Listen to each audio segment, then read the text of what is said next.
അപ്പൊ സഫർ മാസത്തെ കുറിച്ചുള്ള തെറ്റിദ്ധാരണകൾ പടർത്താൻ പാടില്ല. അത് നല്ല മാസമാണ്. പിന്നെന്താണ് ഈ മാസത്തിന് ചില ആളുകൾ അപശകുനമായി പറയുന്നത്?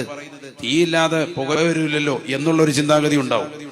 സഫർ മാസത്തിലെ ഒടുക്ക ബുധനാണ് നെഹസ്, കടുത്ത നെഹസായിട്ട് ഇമാമികളെ രേഖപ്പെടുത്തുന്നു. 3,00,000-ലധികം 3,20,000-ഓളം പ്രയാസങ്ങൾ, ബലാഹുകൾ ആ ഒരു ദിവസം ഉണ്ടാകുമെന്ന് പറഞ്ഞ പണ്ഡിതന്മാരുണ്ട്.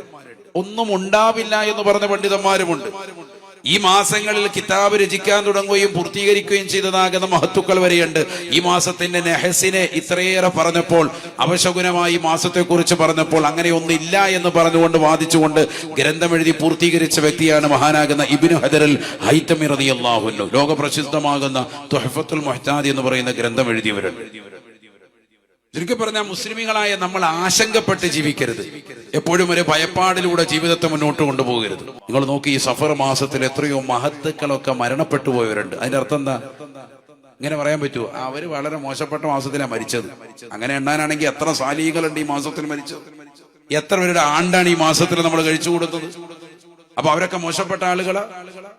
അതാ ഞാൻ പറഞ്ഞത്, അങ്ങനെ ഒരു മാസത്തെ മോശമായിട്ട് നിങ്ങൾ കണക്കാക്കരുതേ. ലാ സഫറ, സഫർ മാസത്തെ മോശമായി നിങ്ങൾ കണക്കാക്കരുതേ.